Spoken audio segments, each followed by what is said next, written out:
E que bom que você veio. É muito bom saber que você está priorizando aí o Senhor. Eu tenho certeza que ninguém veio por minha causa. Você veio por causa do Senhor. Porque a Helena não pode fazer nada por você. Mas o Senhor pode fazer por todos nós aquilo que só Ele pode, né? Então vamos orar mais uma vez? Senhor, nós bendizemos o Teu santo, poderoso nome. Porque esse dia já estava designado pelo Senhor. E o Senhor nos permitiu chegar aqui, cada um de nós. O Senhor nos reuniu aqui. E nós te pedimos, Deus, que o Senhor fale conosco de uma maneira particular. A Tua palavra é abundante, rica, poderosa. E ela alcança cada coração aqui de um jeito único. E nós te pedimos que o Senhor faça isso pelo poder do Teu Espírito. Que o Senhor ministre a cada um de nós na sua debilidade, na sua vulnerabilidade e na sua necessidade. Que o Seu nome seja glorificado. E que essa noite seja um marco no nosso crescimento espiritual. Que a gente discirna aquilo que o Teu Espírito quer nos ensinar na noite de hoje. E que não sejamos apenas ouvintes, mas praticantes da Tua palavra. Em nome de Jesus. Amém. Eu queria compartilhar com vocês, na noite de hoje, o texto que está em João, o Evangelho segundo João, capítulo 15. É um texto bem conhecido de todos nós. João 15. E nós vamos ler a partir do verso 1. Amém? Vamos do verso 1 ao verso 12. Eu vou usar aqui a versão NVI. Eu queria que você acompanhasse comigo aí na sua Bíblia. João capítulo 15, a partir do verso 1, diz assim: Eu sou a videira verdadeira, e meu Pai é o agricultor. Todo ramo que estando em mim não dá fruto, Ele corta, e todo que dá fruto, Ele poda, para que dê mais fruto ainda. Vocês já estão limpos pela palavra que tenho falado. Permaneçam em mim e eu permanecerei em vocês. Nenhum ramo pode dar fruto por si mesmo, se não permanecer na videira. Vocês também não podem dar fruto, se não permanecerem em mim. Eu sou a videira, vocês são os ramos. Se alguém permanecer em mim e eu nele, esse dará muito fruto. Pois sem mim, vocês não podem fazer coisa alguma. Se alguém não permanecer em mim, será como o ramo que é jogado fora e seca. Tais ramos são apanhados, lançados ao fogo e queimados.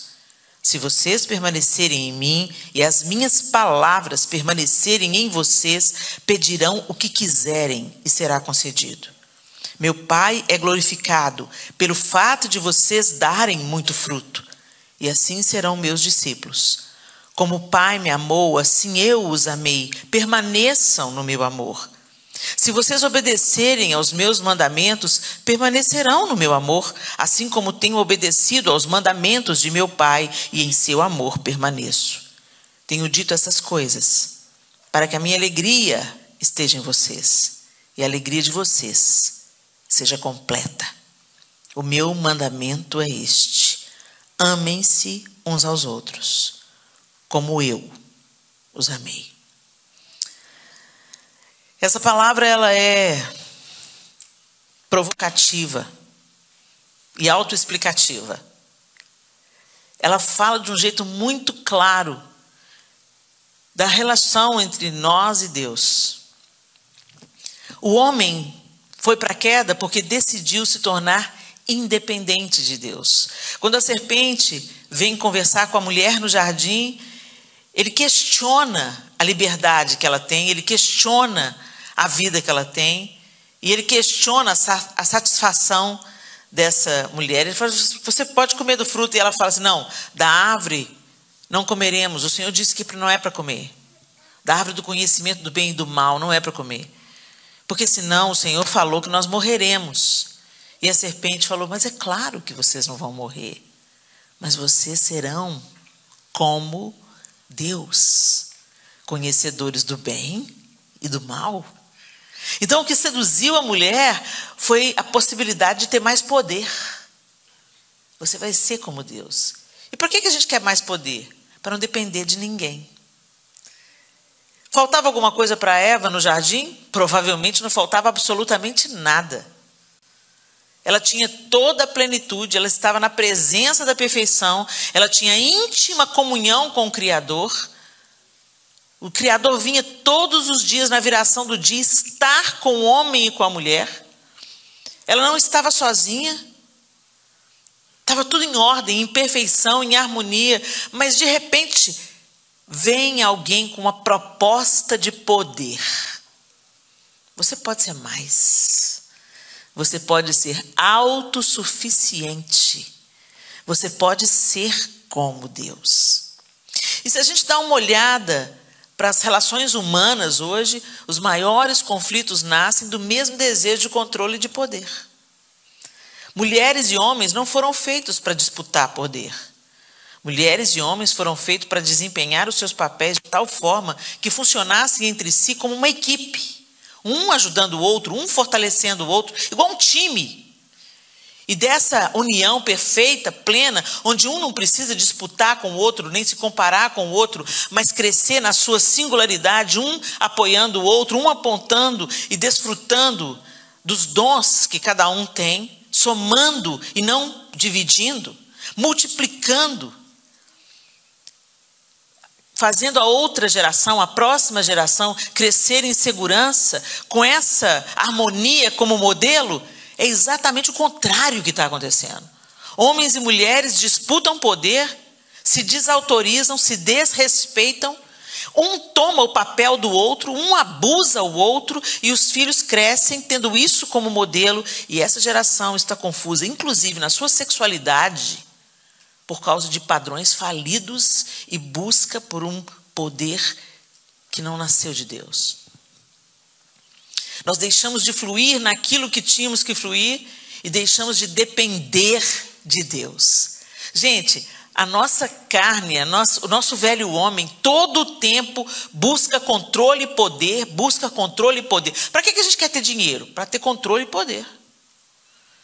Você já ouviu essa frase? Ou talvez você já disse essa frase: não quero depender de ninguém.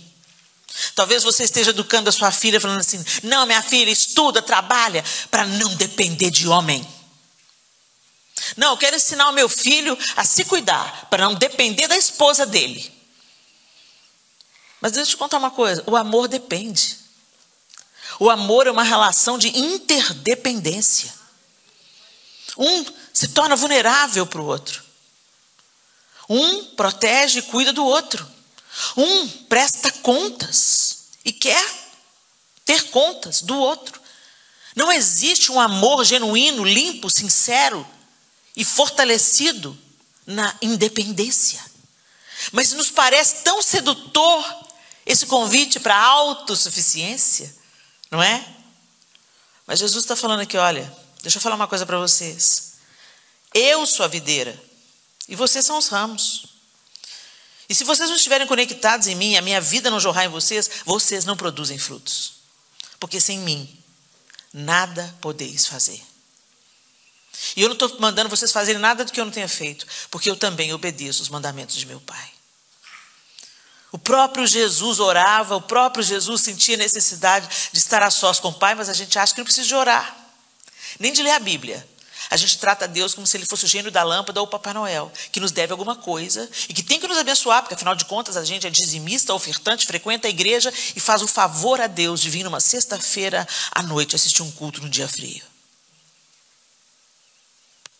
Nós somos devedores do Senhor. Ele é Deus. Nós somos criaturas. Ele é Pai. Nós somos filhos. Ele é eterno. Nós somos temporais. Ele está sentado em um alto sublime trono. Nós somos frágeis na nossa humanidade. Ele vive e viverá eternamente. E a única possibilidade de nós vivermos eternamente é se estivermos conectados com Ele. Como é que está sendo a nossa relação com Deus? Essa pandemia colocou muita coisa em xeque e trouxe a evidência de uma religião fake que a gente está vivendo. A gente fala que ama Deus e estampa Jesus nas tatuagens, nas camisetas, mas estamos vivendo independentes de Deus. Por muito pouco a gente fala com Deus: vem aqui, assina aqui o meu projeto. Me avaliza aqui, Senhor. Me abençoa aqui, Senhor. A gente não pergunta para Deus: qual é o seu plano para mim? Qual é a sua vontade para mim? Talvez você está comendo o pão que o diabo amassou nessa terra, mas você não perguntou para Deus se era para você vir. Você tomou uma decisão e veio. E aí questiona Deus: por que você está vivendo uma vida tão difícil aqui? Gente, a gente se mete em cada encrenca e quer que Deus resolva, mas ainda assim a gente resiste a Deus e não depende dele. Então, às vezes, Deus amorosamente, sabe o que ele faz? Ele pega a gente pela mão e leva a gente para o vale. Sabe aquela ideia que o pessoal te contou que Deus não castiga? Não é isso que a Bíblia fala, não, gente. A Bíblia fala assim, que Deus corrige o filho a quem ele ama e açoita a todo aquele a quem ele quer bem. Quando Deus parar de te corrigir, é porque ele te deixou de lado. Quando Deus parar de te corrigir, é porque ele tirou a mão e está deixando você entregue a si mesmo. E essa é a maior desgraça que pode acontecer a um ser humano: ser deixado à deriva, ser deixado para viver de acordo com a sua própria vontade e se tornar independente de Deus, exatamente como Lúcifer se tornou. O que levou Satanás à queda, o desejo de ser como Deus, o desejo de ter o controle, é isso que ele soprou para a alma da mulher no Éden, e é isso que ele continua soprando para dentro das nossas almas em pleno século XXI. O desejo de controle, o desejo de poder, e que a minha vontade prevaleça sobre todos os outros. Gente, a gente usa esse discurso de poder até para falar quando Deus nos honra na terra. Deus me honrou na terra. Deus cumpriu a promessa. Quando a gente olha para a vida dos discípulos, todos eles foram assassinados brutalmente. E aí, Deus não era Deus na vida deles? Só João foi exilado. Exilado. E aí, Deus não era Deus na vida de João? Deus moeu o filho dele na cruz para que eu e você tivéssemos vida em abundância. O que parece o nosso cristianismo? Mais no padrão de Lúcifer ou mais no padrão do Cordeiro de Deus que tira o pecado do mundo? A gente se parece mais com as estruturas de poder desse século? É isso que a gente está buscando? Ou a gente está buscando ter um coração manso e humilde, servo de todos, amando o próximo exatamente da maneira como nós fomos amados?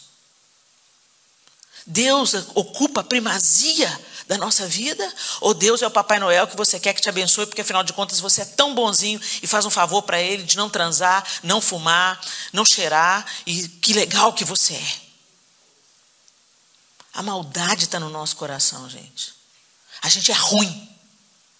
A gente é ruim. Não pensa que você é bom.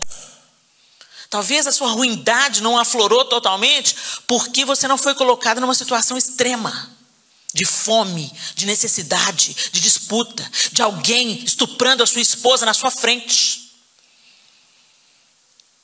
ou alguém matando o seu filho.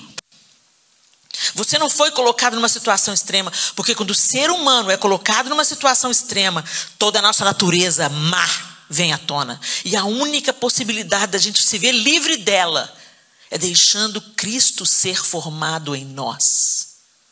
Deixando o Espírito Santo completar a obra que ele começou com a salvação. Jesus não morreu só para nós sermos salvos. Jesus morreu para nós sermos salvos e sermos santos.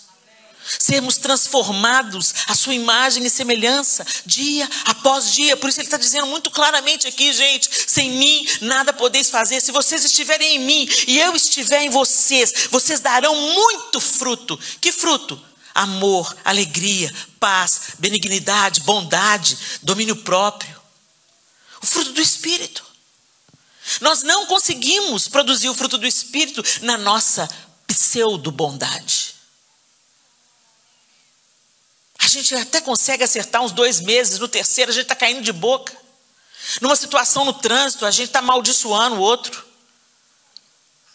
numa diversidade da vida, uma guinada, um desemprego, o patrão te maltratando, aí você vê aquilo te machuca, aquilo dói, você entra em depressão. Então, cadê o fruto da alegria? Você perde a paciência com seus filhos, cadê o domínio próprio? Você não consegue se conter diante de um cheeseburger. Um cheeseburger é mais poderoso em Deus do que o Deus que a gente diz que serve. Vocês estão entendendo, gente? Vocês estão entendendo como é que nós somos frágeis? Você pode ser muito bem intencionado, mas você conhece o ditado popular que diz assim, que de boas intenções o inferno está cheio? Por isso que a gente precisa de Jesus. Sem mim nada podeis fazer. Jesus não estava falando uma frase bonita, não, gente. Ele estava te entregando uma revelação, uma chave. Ele estava falando, cola em mim. Se você caminhar comigo, se você andar comigo, se você aproximar-se de mim, eu vou fazer na sua vida coisas extraordinárias. E o texto que a gente acabou de ler fala assim, olha, se vocês chegarem perto de mim, a minha alegria estará em vocês e a alegria de vocês será completa. Por que a nossa alegria não é completa, gente? Por que a nossa alegria é tão dependente das circunstâncias? Se está tudo favorável, a gente está, aleluia, glória a Deus. Mas se começou a dar ruim, por que Deus está permitindo? Teve um dia que a gente estava numa situação e uma reunião de líderes e pastores, e um pastor falou assim, porque não foi Deus que fez essa pandemia. Eu falei, por que não? Quem te garante? Deus é bom. Sim. Ele é bom, mas quem inventou o conceito de justiça foi ele, não é a nossa justiça. Se Deus está permitindo essa pandemia, ele continua sendo bom. Eu não sei se foi ele que inventou a pandemia, se foi ele que mandou a pandemia, mas eu só sei uma coisa, ela só está acontecendo porque ele está permitindo, porque ele é soberano. A gente parece a mulher de Jó, amaldiçoa esse Deus e morre. Porque você está sofrendo tanto? E o que Jó responde? Se eu aceito o bem de Deus, eu não posso aceitar o mal dele? Se eu creio em Deus, eu só creio na bondade de Deus quando coincide com a minha vontade? Quando a vontade de Deus não coincide com a minha vontade, então Deus não é bom? Quantos pais e mães nós temos aqui? Deixa eu ver. Na vida, porque você ama o seu filho, você vai dizer não para ele. Porque você ama o seu filho, você não vai deixar ele andar com qualquer pessoa, ir onde ele quer, fazer o que ele quer. Enquanto você tiver o poder de educar os seus filhos, você vai cercar os seus filhos, e o seu amor, por exemplo, não vai deixar o seu filho mexer com uma faca aos 2 anos de idade. O seu amor não vai deixar o seu filho mexer com alguma coisa quente, que pode queimá-lo, com 1 ano de idade. Por que você acha que o amor de Deus, quando te fala não, é insuficiente ou é imperfeito? Deus sabe o que você pode ter. E Deus sabe o que vai te estragar, o que vai te distanciar dele. E tem muitos nãos que Deus vai dizer na nossa vida, justamente porque ele nos ama. Quando a gente olha para esse texto, Jesus está deixando claro. E ele faz um desenho lindo aqui, que é o desenho da videira, da agricultura. E ele fala, eu sou a videira e vocês são os ramos. Se vocês estiverem conectados em mim, a minha seiva, a minha vida, vai passar para vocês e vocês vão dar muito fruto. Agora, se vocês não estiverem conectados em mim, vocês vão murchar e secar e vão ser lançados fora. Ele está deixando isso muito claro aqui no texto. Tem muita gente, tem muito crente que está pendurado na videira. Não está conectado na videira. Está lá no meio dos galhos.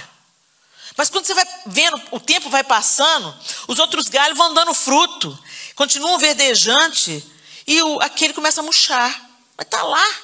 Ele começa a murchar, secar, ficar esturricado. Mas ele está lá na videira. Mas quando você chega bem pertinho, vai ver, ele não está conectado na videira. Ele foi partido, ele foi separado da videira. Então a seiva que vem da videira não flui na vida daquele galho. E por isso ele seca e murcha. Quantos cristãos estão assim hoje? Estão na igreja. Você está na igreja, mas a sua vida vai secando e murchando, até ficar esturricada. E quando a gente for ver de perto o que está acontecendo, você não está conectado na videira. Jesus está dizendo que o Pai vai fazer poda. O que não dá fruto, ele arranca, ele limpa. E ele está falando, nenhum ramo pode dar fruto por si mesmo, se não permanecer na videira. Vocês também não podem dar fruto, se não permanecerem em mim. Eu sou a videira, vocês são os ramos. Se alguém permanecer em mim e eu nele, esse dará muito fruto, pois sem mim vocês não podem fazer coisa alguma. Se alguém não permanecer em mim, será como o ramo que é jogado fora e seca. Tais ramos são apanhados, lançados ao fogo e queimados. Se vocês permanecerem em mim e as minhas palavras permanecerem em vocês, pedirão o que quiserem, será concedido. Gente, presta atenção. No primeiro versículo ele fala assim, no segundo versículo, todo ramo que estando em mim não dá fruto, ele corta. E todo que dá fruto, ele poda. Tem uma diferença aí. A poda, ela tem o objetivo de fazer melhorar. E nós, como cristãos, nós passamos por várias podas na vida. Então, às vezes, hoje eu queria dividir essa palavra com você, porque eu gostaria de te levar à reflexão de em que lugar você se encontra nessa videira. Onde você está enquanto cristão? Que lugar que você está ocupando? Você está conectado a Jesus? A vida dele está fluindo para a sua vida e está te fazendo florescer e frutificar? Você está mais amoroso? Mais em paz? Mais longânimo? Mais manso? Você tem mais domínio próprio? Você é mais fiel? O fruto do Espírito está sendo produzido em você? Cristo está sendo tecido e formado em você? Ou será que você é aquele cara que gosta da palavra, gosta do ambiente da igreja, a igreja é gostoso, a gente está junto, comunhão, a gente está sozinho aqui nesse país, a igreja fica meio como o lugar da família, né? A família está lá no Brasil, está longe, de repente aqui a gente constrói relacionamentos tão agradáveis e a gente fica aqui, pendurado na videira.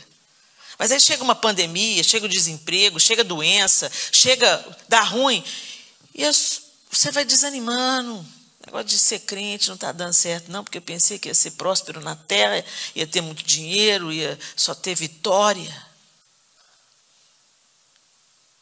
Em que lugar que você está? Ah, eu vou na igreja porque minha mãe me obriga.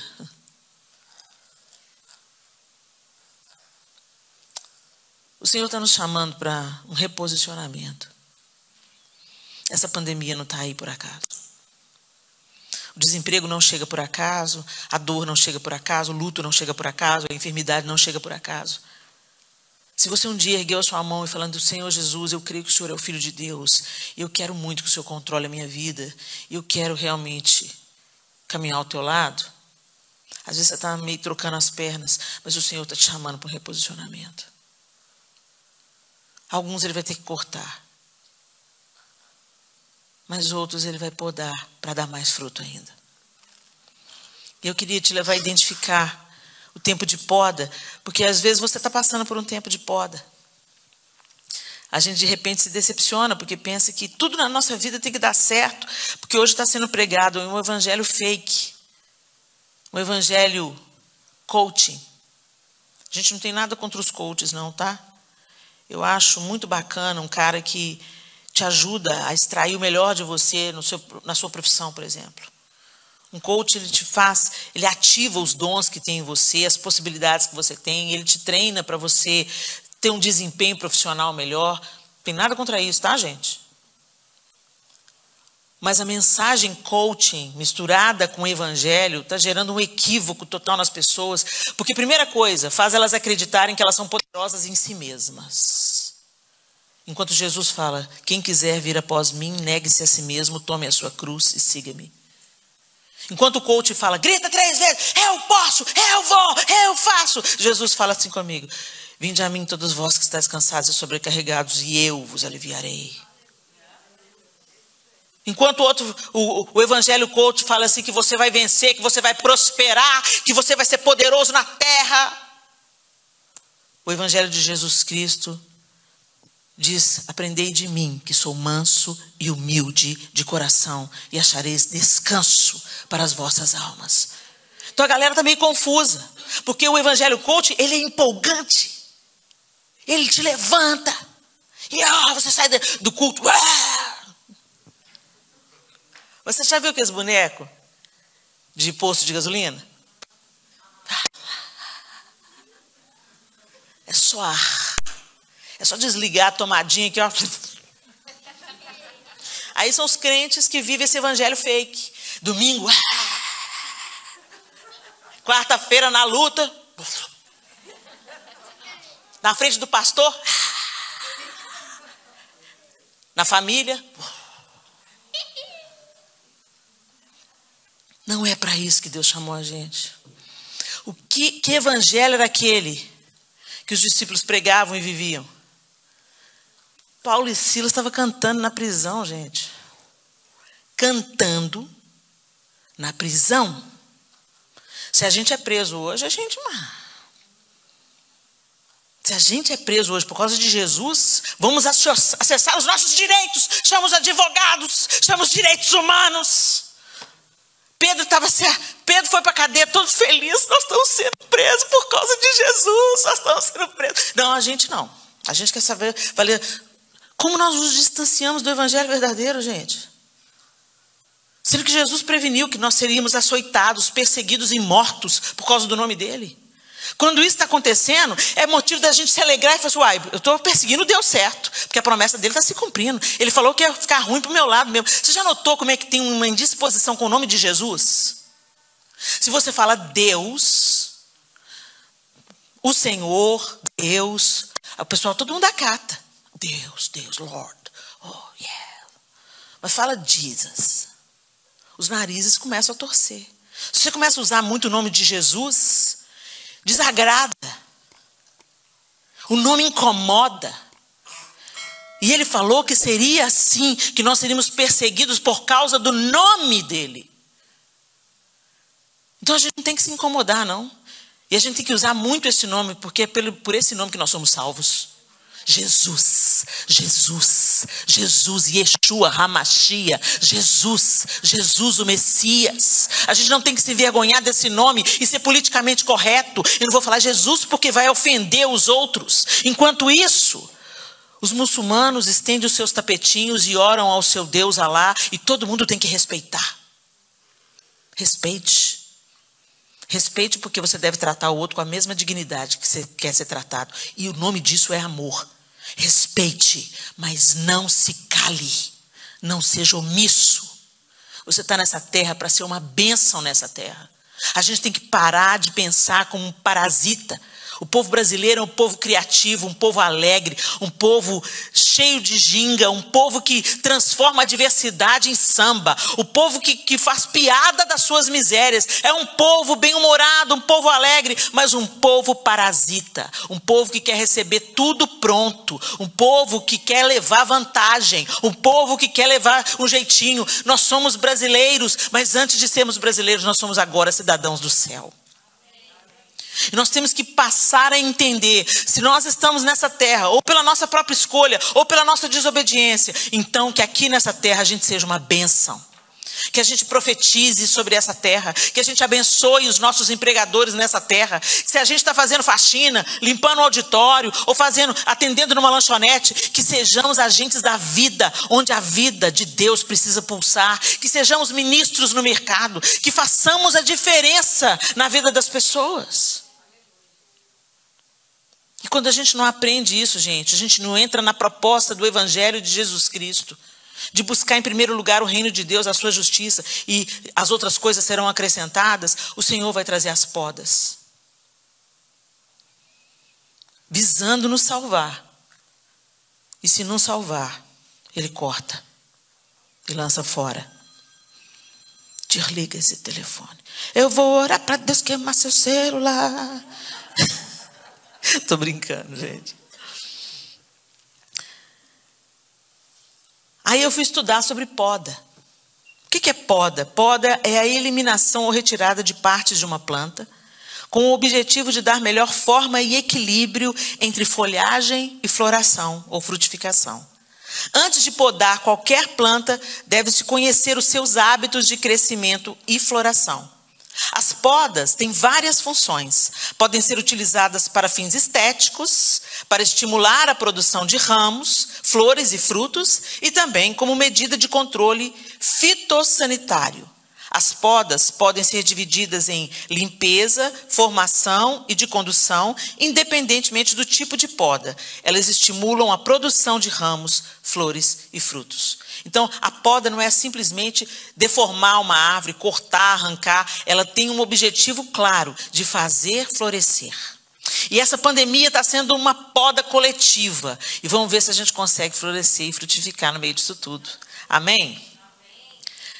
Poda de limpeza e manutenção. Esse tipo de poda é utilizado para a remoção de partes indesejadas da planta, como galhos secos e doentes, partes mortas ou infestadas irremediavelmente por pragas. A retirada de galhos partidos em decorrência de ventos ou tempestades. Então, isso é a poda de limpeza e manutenção. Talvez você esteja passando por algumas dessas podas. Por exemplo, Deus tem que tirar da nossa vida a amargura. A amargura é um galho apodrecido. É um galho com praga.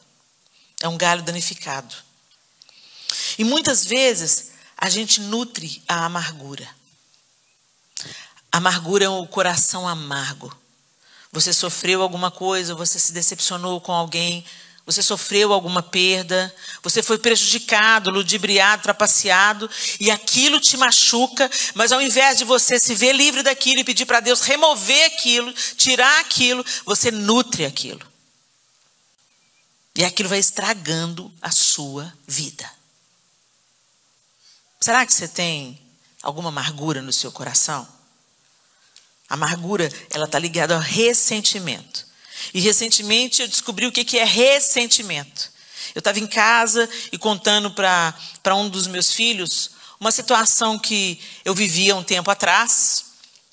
E eu falei com ele assim, não, Arthur, olha, aconteceu isso comigo, eu contei a história para ele e tudo, e eu já perdoei, já passou, já perdoei, já é passado, mas eu não consigo reatar esse relacionamento e tudo. E no meio do processo, eu fui sentindo tudo de novo. É como se eu estivesse passando por aquela dor de novo. E aí eu comecei a chorar. Eu comecei a chorar e meu filho olhou para mim chorando e falou, mãe, não passou não. Olha aí, você está sentindo tudo de novo. E o Espírito Santo falou comigo, ressentimento. Quando você pensa que perdoou, mas você só varre para debaixo do tapete, mas quando você começa a falar no assunto, você sente raiva de novo. Você fala no assunto, você sente tristeza de novo. Você fala no assunto, você quer dar a voadora, você quer revidar, você quer ressentimento. O Senhor tem que podar. O Senhor tem que tirar. Você não vai florescer e nem frutificar enquanto você tiver aí na sua vida o galho seco, esturricado da amargura. A palavra de Deus diz em Efésios 4:31, longe de vós toda amargura e cólera e ira e gritaria e blasfêmias e bem assim toda malícia. Helena, mas como é que eu faço isso? Chegai-vos a Deus e Ele se chegará a vós outros. A gente não é tão empenhado em orar para um emprego? Tão empenhado em orar por um casamento? Empenhe-se em orar. Senhor, tira de mim essa amargura. Eu não dou conta. Eu não quero carregar esse ressentimento. Fala, procura o terapeuta. Isso tudo é muito válido. Mas chore diante do Senhor e fala, Senhor, me cura. Vai buscar em Deus. Ele é a fonte. A gente não recebe porque a gente não sabe pedir. A gente pede mal, a gente pede para deleite, para prazer, mas não pede para conserto de caráter e vida em abundância.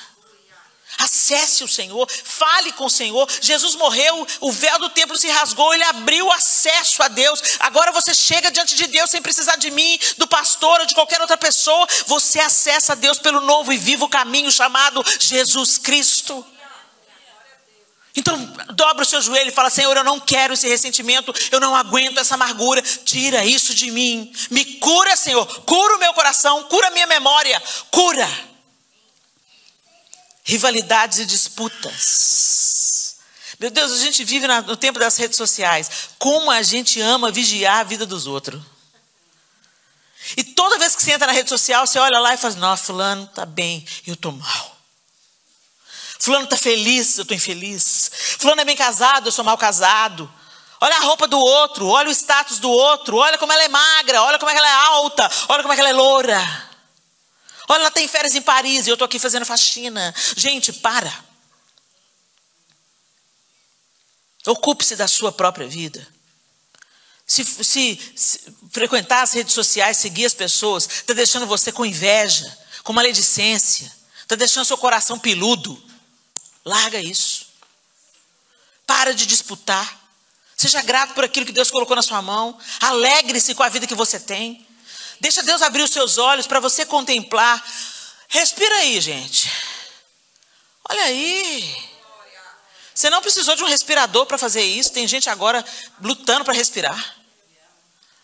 Você respira, você anda, você vai, você tem o intelecto, você está aprendendo as minhas palavras pela audição, pela visão, você está capturando o que você está vendo aqui nesse lugar. Você tem força para trabalhar, você tem capacidade, você é inteligente, você pode. Você é filho de Deus, mas você não coloca o olho em nada disso. Você não vê nada que Deus te dá, você só vê aquilo que você não tem. O espírito de Caim se apodera de você. E ao invés de você querer agradar a Deus e falar: Senhor, qual é a oferta que o Senhor quer receber de mim? O Senhor fica: mas o Senhor está recebendo a oferta do Abel, hein, Senhor? O Senhor tem filhos prediletos, hein, Senhor? O Senhor está honrando o outro fulano na terra. O outro nem é crente, está prosperando. Eu que sou aqui seu filho, cuida da sua vida. Para de se ocupar da vida do perverso. Cada um sabe onde aperta o sapato. Cada um sabe a conta que vai prestar. Se ocupe da sua vida, se ocupe do seu pecado. E se ocupe de ser grato a Deus por aquilo que você já tem, por quem você já é e por tudo que Ele já te deu até aqui. E por que eu estou falando isso? Porque a palavra de Deus diz que a gente deve ter um comportamento diferente. As obras da carne são manifestas: imoralidade sexual, impureza, libertinagem, idolatria e feitiçaria, ódio, discórdia, ciúmes, ira, egoísmo, dissensões, facções, inveja, embriaguez, orgias e coisas semelhantes. Eu os advirto, como antes já os adverti: aqueles que praticam essas coisas não herdarão o reino de Deus. Não tolere a inveja, não tolere a disputa, não tolere a comparação, porque isso vai te levar para o inferno. Falando nela, olha aí, inveja. Você está feliz com a sua vida, você está feliz com a sua família, você está feliz com o seu carro. Ou com um ônibus que passa na hora certa, até que o seu coração fique peludo por aquilo que você está vendo na vida do outro. O invejoso não prospera. O invejoso entra num laço e ele mesmo se embaraça. Deus não prosperará e não abençoará o invejoso. Inveja é pecado. Denuncie o pecado e seja livre dele. Romanos 13:13. Comportemo-nos com decência, como quem age à luz do dia, não em orgias e bebedeiras, não em imoralidade sexual e depravação, não em desavença e inveja.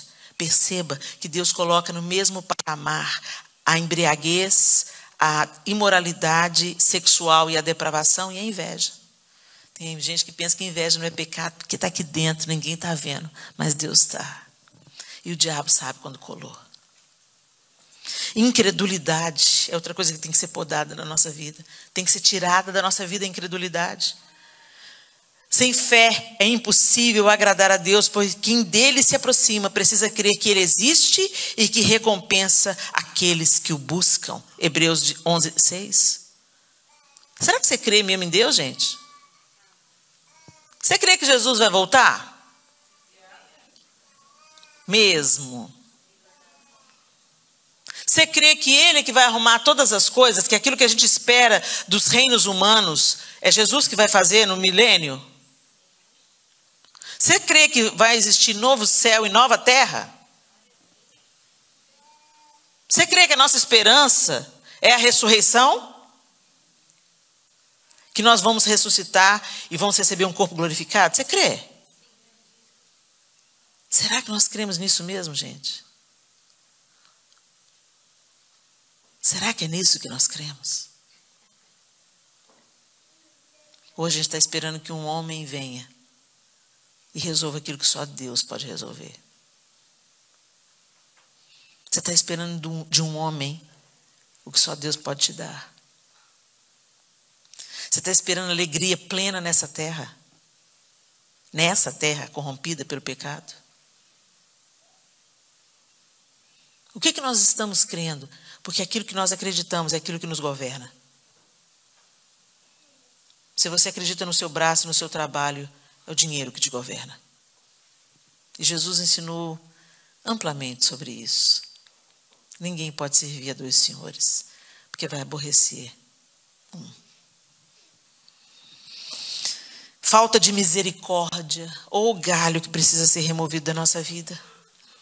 Quanto ao mais, tenham todos o mesmo modo de pensar, sejam compassivos, amem-se fraternalmente, sejam misericordiosos e humildes. A gente quer misericórdia, mas quando chega a nossa vez de ser misericordioso, será que temos sido? Será que a gente olha para uma pessoa difícil? Sabe aquela pessoa que é endemoniada na sua vida? Sempre tem alguém, gente. Sempre tem alguém. Sabe aquela pessoa que te tira do lugar, te tira do sério, te suscita o pior do seu lado? Pois é. Ela é amada por Deus igualzinho você. Você não é melhor do que ela diante dos olhos de Deus. A graça nivela vocês. Então a mesma misericórdia que te alcançou, apesar de ser você quem é a misericórdia que alcança a outra pessoa também. Se Deus tem misericórdia dela, quem é você para não ter? Gente, ninguém é ruim de graça. Ninguém é azedo de graça, ninguém é problemático de graça, ninguém pisa no nosso calo de graça. Quando você vai sentar um pouco com aquela pessoa e conversar com ela e saber da realidade dela, você vai, está explicado. Mas tem coisas sobre a vida das pessoas que você nunca vai saber.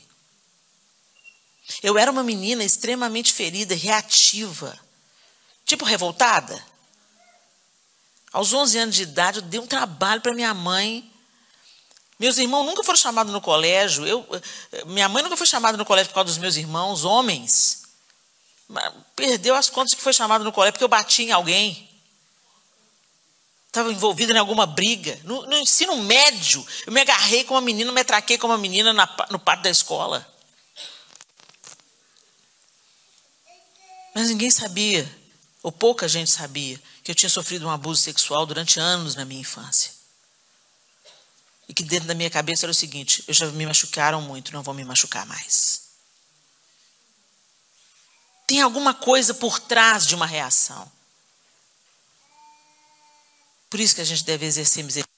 Você não sabe o que o outro está passando. Mas Deus sabe. Então, peça a Deus que Ele coloque misericórdia no seu coração. E que Ele remova a falta de misericórdia da nossa vida, em nome de Jesus. Murmuração e ingratidão. Meu Deus, o Senhor é tão bondoso. A misericórdia dele se renova sobre nós todas as manhãs. Nós estamos aqui hoje porque Deus nos deu vida.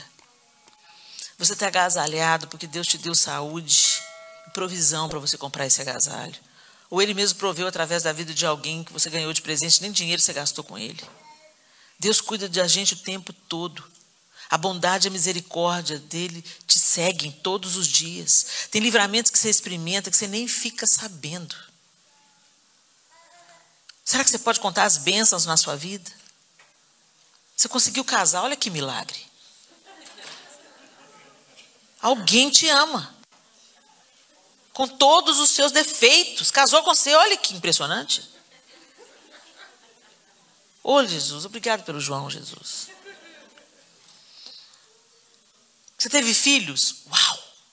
Herança do Senhor são os filhos, o fruto do ventre, o seu galardão. Os filhos são presentes de Deus para nós.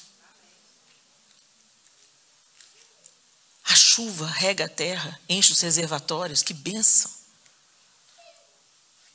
O frio está aí, mata um tanto de praga, limpa, a neve limpa o ar. Deus é bom, alguém inventou o aquecedor. Aleluia! Você já parou para pensar nas dádivas? Você tem geladeira em casa? Chuveiro? Uau, você tem chuveiro? Você pode tomar um banho quentinho quando você chega cansado de um dia de trabalho?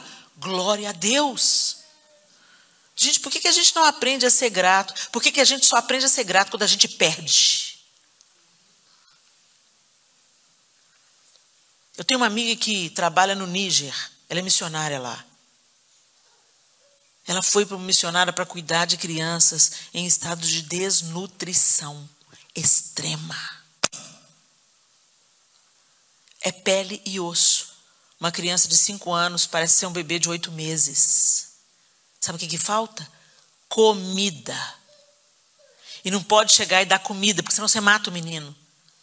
Tem que ir aos pouquinhos, para o estômago dele ir aceitando.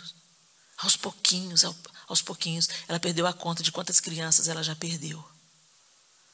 Mas bendito seja Deus, grande é a conta também das crianças que ela já salvou. Uma amiga minha, um trabalho na Angola, um lugar perto de uma comunidade muito carente.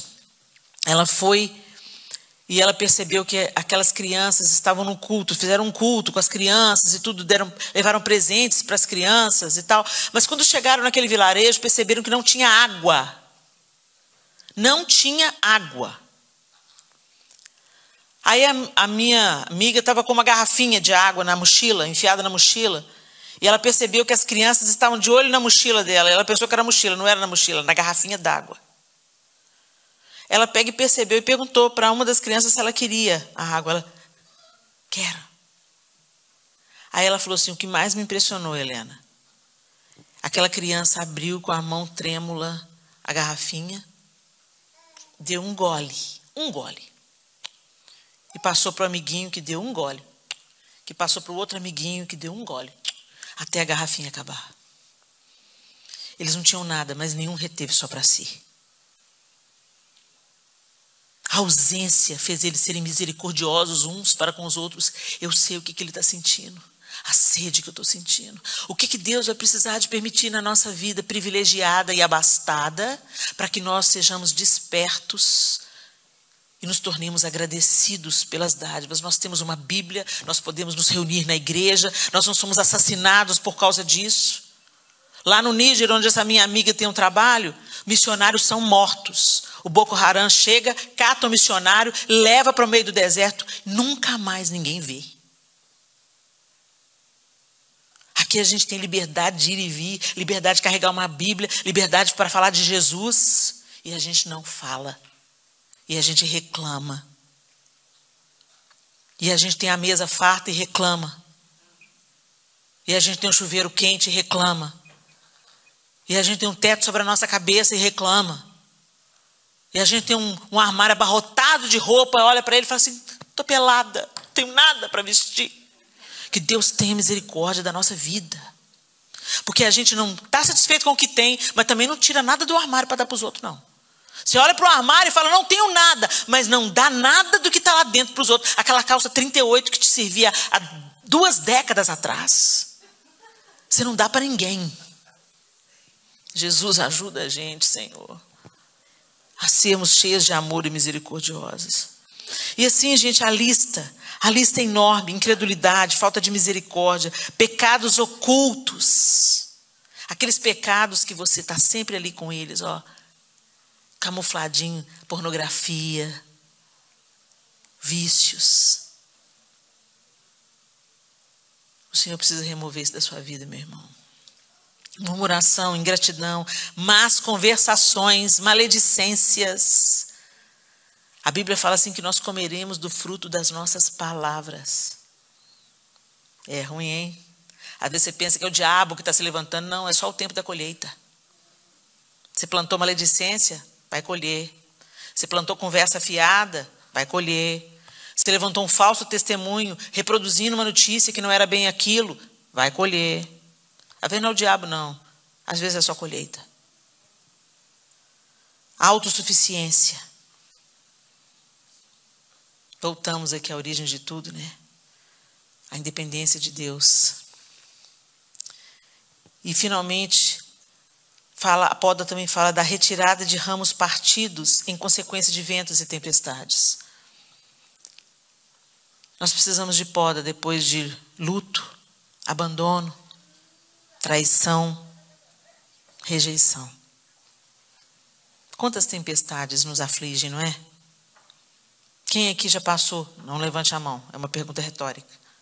Por traição? Traição do cônjuge, traição de um amigo, traição de um colega de trabalho que puxou o seu tapete para ter o seu cargo.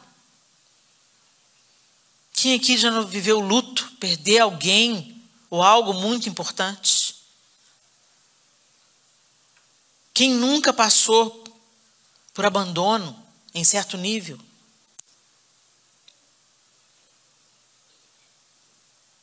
São dores agudas que estão na trajetória humana, gente.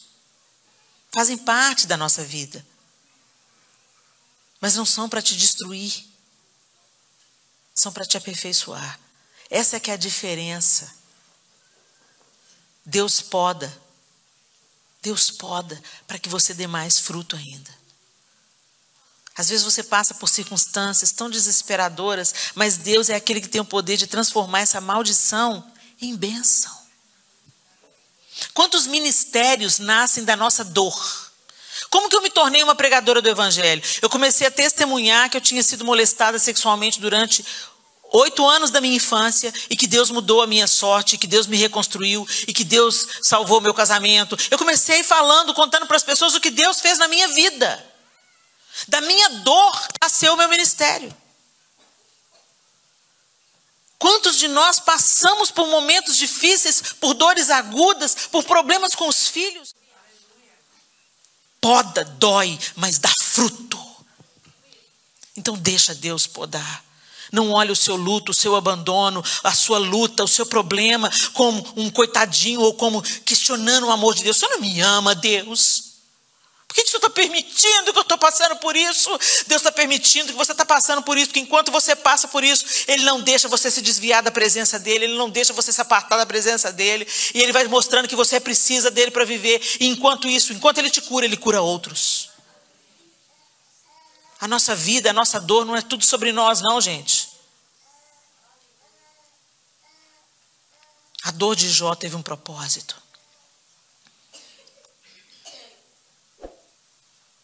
A dor dos discípulos teve um propósito. A dor da cruz teve um propósito. Essas são as podas de limpa, né? Mas também tem a poda de formação. A poda de formação tem o objetivo de dar à planta ou a um conjunto de plantas uma forma básica de tronco e ramos, a fim de se ter uma distribuição equilibrada. Normalmente, esse tipo de poda é realizada nos viveiros, dando uma forma inicial à planta. Uma poda de formação seria a poda de Moisés. Só para ilustrar. Moisés foi salvo das águas do Nilo. Por quê? Porque Deus já tinha escolhido Moisés como libertador do seu povo do Egito. Deus manda Moisés, coloca Moisés dentro da casa de Faraó. Para quê? Para ele ser educado em toda a ciência dos egípcios. Moisés não estava sendo preparado só para ser o libertador do Egito. Moisés estava sendo preparado para ser o escritor do Pentateuco. Moisés estava sendo treinado. E depois dessa primeira etapa de viver no palácio de Faraó, de desfrutar de todo o conhecimento que os egípcios tinham, de toda a ciência que os egípcios tinham, ele vê um hebreu sendo maltratado por um egípcio. O que ele faz? O chamado dele gritou, falou alto: eu sou o libertador. Eu estou me incomodando com o meu povo sendo maltratado pelo Egito. Então eu vou interferir. O que ele fez? Matou o egípcio. enterrou na areia, se tornou um assassino, teve que sair fugido. E aí o que ele fez? Foi passar 40 anos no deserto. 40 anos. Sendo pastor do rebanho de Jetro, seu sogro.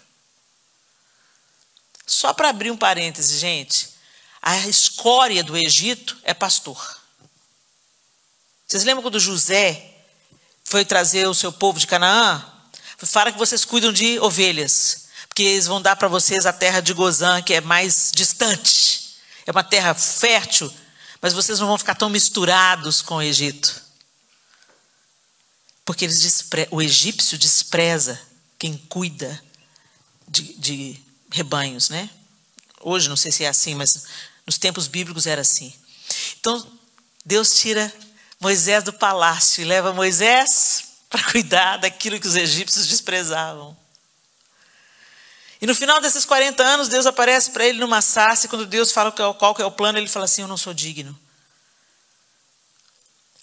O assassino impaciente, cheio de justiça própria, fala para Deus: eu não sou digno. Eu tenho uma língua pesada, eu sou travado no meu falar, não sou eu o cara certo. E Deus fala assim: é você mesmo. Você chegou no ponto que você tinha que chegar. Você viu que você não é nada. Agora eu posso ser tudo na sua vida. Essa é a poda de direcionamento, né? Deus podou Moisés, levou ele para o deserto. Mas foi lá que ele ganhou estrutura para florescer e frutificar. A ponto de Deus, o próprio Deus, chamar Moisés do homem mais manso da terra. Mais paciente, mais manso. O próprio Deus falou. E quando ele saiu um pouquinho da linha e feriu a rocha, Deus falou assim: não vai entrar em Canaã. Você não vai perder o que você conquistou. Você é manso. Mansinho. Poda de direção.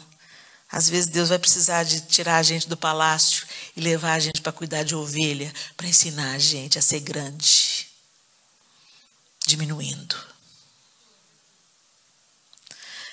Tem a poda de condução. Objetivo é orientar a planta em determinado sentido ou sobre um suporte. Essa poda é muito utilizada para as cercas vivas e as trepadeiras, pois geralmente possuem um crescimento direcionado. O apóstolo Paulo. O cara que fazia justiça com a própria mão, que tocava o terror, que achava que os cristãos eram hereges. Jesus se apresenta para ele na estrada para Damasco e ele fica cego. E se retira, é levado pela mão, é curado e redirecionado para se tornar o apóstolo dos gentios. É por causa do apóstolo Paulo que eu e você conhecemos o evangelho hoje. Que podem. Foi perseguido, açoitado, apedrejado, e o Senhor não removeu o espinho da sua carne, para que ele continuasse direcionado para o seu propósito. Tem a desbrota, que consiste na retirada de brotos ladrões que surgem de gemas laterais existentes em mudas de árvores e arbustos, e mesmo em espécies adultas quando podadas. Tem a finalidade de conduzir com maior vitalidade a haste principal. Sabe o que é desbrota, gente? Quando Deus tira da sua vida as pessoas que te fazem mal. O depravado, o perverso, o difamador, o homem maledicente. Às vezes Deus tira pessoas da sua vida. E você esperneia, mas Deus tem que tirar. Porque nem você está fazendo bem para ela, nem ela está fazendo bem para você. Quando vocês se juntam, é só para pecar.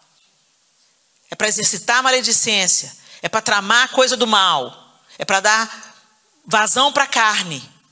Então, algumas pessoas Deus tem que podar da nossa vida. Não é para andar junto. Deus quer salvar as duas, mas se andar junto vai dar ruim. Então Deus separa. Deixa Deus separar. Sabe aquele namoro impuro que você está levando? Deixa Deus cortar. E finalmente, gente, as podas de raízes. Tem poda de raiz? Tem. As podas de raízes são realizadas quando as raízes superficiais afloram na superfície da terra E quando se faz a troca de recipiente, né, de um recipiente para outro maior. Nas plantas de porte pequeno, a eliminação das raízes é um processo fácil, mas no caso de árvores mais velhas, é uma técnica onerosa, pouco recomendada, pois as árvores ficam suscetíveis à queda, sendo somente recomendado em casos excepcionais. Tem gente que quer se meter a podador. Gente, quem poda é Deus. Não queira exercer a poda na vida de outra pessoa, a não ser que Deus faça de você um instrumento. E às vezes a gente quer se meter a podador e a gente mata a outra pessoa. Você quer podar as raízes de uma árvore mais velha. Isso me falou muito, quando eu ouvi isso, isso falou profundamente ao meu coração. Você acertar as raízes de uma planta nova, é fácil dela se readaptar, dela se recuperar e dela florescer e frutificar. Mas se você vai cortar as raízes de uma árvore frondosa e velha, ela pode cair. Você já notou isso? O jovem chegou na igreja, ele toca tudo, toca muito, toca bateria, toca violão, toca teclado. Aí o pastor se encanta com o dom e põe ele no lugar do cara que está há 20 anos tocando na igreja. Sem dó nem piedade. Não pergunta nem para Deus qual é a opinião de Deus. Vai lá e se mete a podador. E o irmão que serviu devotadamente há 20 anos, nos cultos que ninguém queria tocar, é retirado para que a estrelinha da igreja brilhe e atraia mais pessoas para o culto.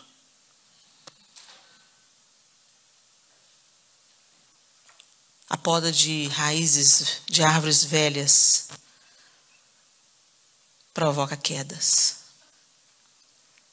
Deus corta a raiz, porque Deus sabe onde cortar, como cortar, quando cortar. A mão de Deus é amorosa e didática. Ele faz a ferida, mas ele liga. É o que a Bíblia fala. A poda que a gente faz, dando vazão a Satanás, pode matar o seu irmão. Feche os seus olhos. E diante de tudo isso que a gente compartilhou com vocês nessa noite, das palavras de Jesus, eu sou a videira verdadeira. Vocês são os ramos. Meu pai é o agricultor, ele está cuidando de vocês. Ele cuida dos galhos da videira. Todo ramo que estando em mim não dá fruto, ele corta.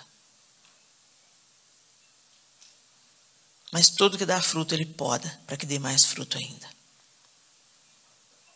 E eu volto com uma pergunta para vocês. Em que estágio você está?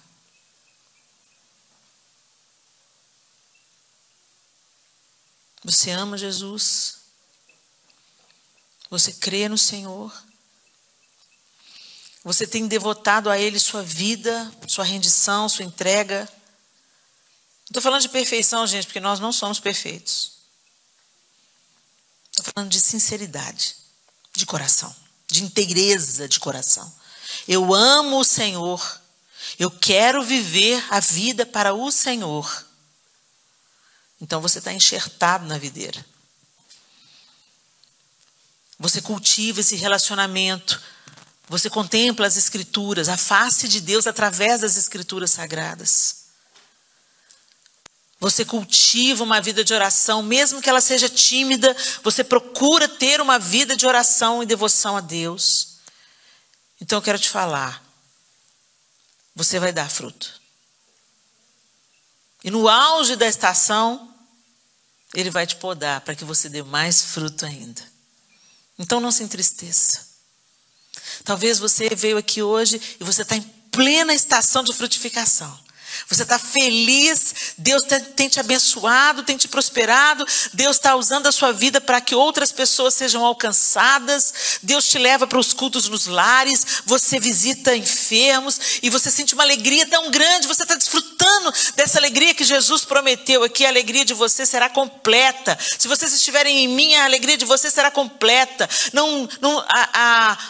Essa estação da pandemia não estragou nada. Deus, você viu a proteção de Deus, o cuidado de Deus, está tudo fluindo. Glória a Deus, meu irmão. Mas prepara-se, a poda virá. E quando ela chegar, não fica triste, não. Aceita a poda e fala: amém, Jesus, que se cumpra em mim a tua vontade, para que eu dê mais fruta ainda e para que o seu nome seja glorificado. Mas talvez você já esteja sendo podado. Talvez você olhe para os dias passados e vê tanta coisa que Deus já fez na sua vida, como Ele já te usou, como Ele já te levantou, como Ele usou a sua vida para consolar outros, para exortar outros, para trazer alívio para a vida dos outros. Mas hoje você se sente seco, você tem dificuldade de orar. Você não quer ler a Bíblia, ir na igreja é um grande esforço. Você vai se arrastando, as lutas vão se multiplicando e você vai ficando tão pesado. Eu quero te dizer, meu querido, não desista. Não desista. Quando você não quiser ler a Bíblia, escuta.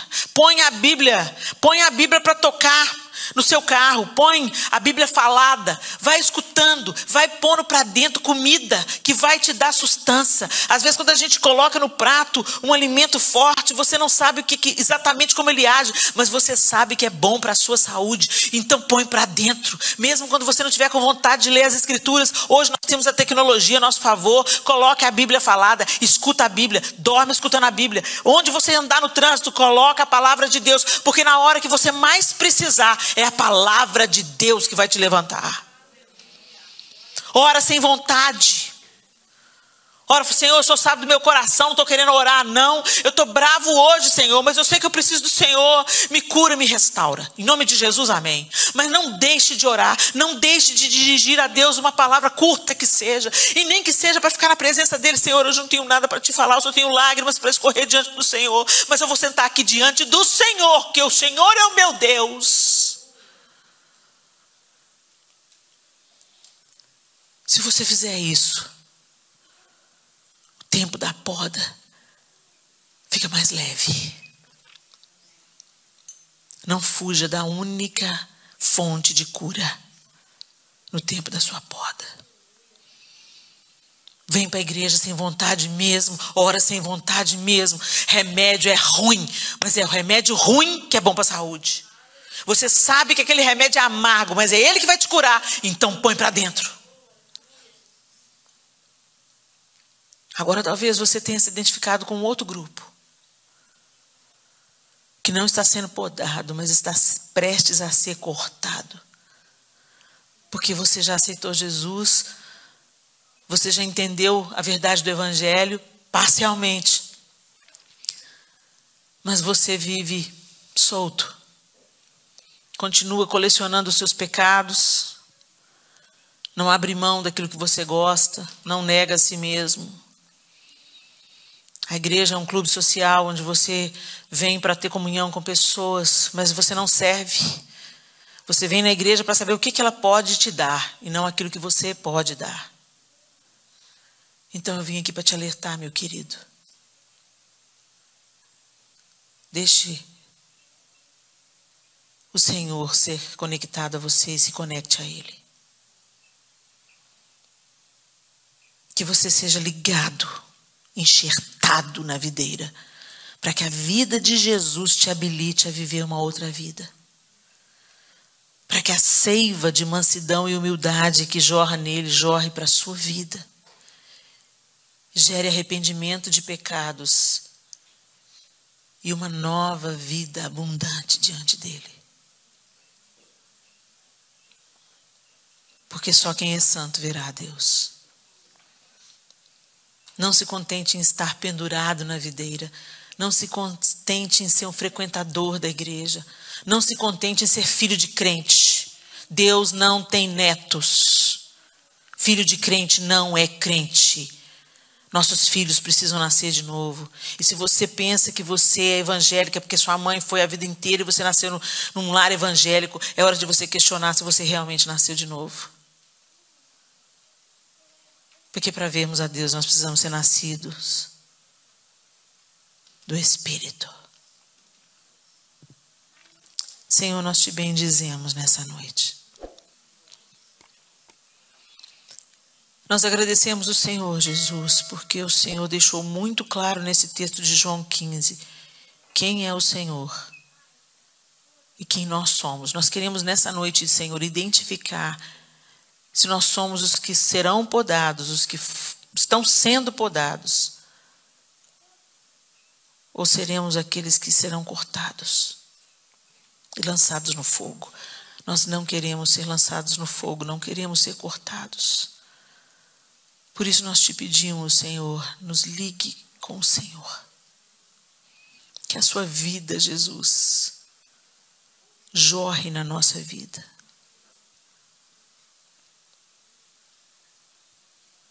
Que a nossa experiência não seja apenas uma experiência religiosa, mas seja um encontro definitivo com o Senhor, um novo nascimento. Arranca-nos da superfície, da superficialidade da religião aparente. Nós queremos ser seus filhos e filhas, Senhor, reconciliados contigo em Jesus Cristo, vivendo para a glória do teu nome, fazendo discípulos, batizando-os em nome do Pai, do Filho e do Espírito Santo, saqueando o inferno e aguardando a tua volta. Vivendo a vida abundante que o Senhor conquistou para nós, Jesus, aqui.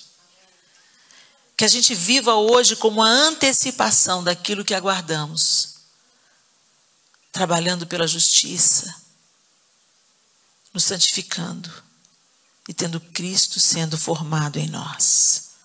Nós te adoramos nessa noite, te agradecemos porque o Senhor nos trouxe aqui, porque o Senhor nos ama. Nós não queremos permanecer na ignorância, mas queremos que a iluminação da tua palavra mude o nosso destino e nos faça florescer e frutificar para a glória e honra do teu nome e para que a nossa alegria seja completa. Em nome de Jesus. Amém e amém. Deus abençoe vocês, pessoal.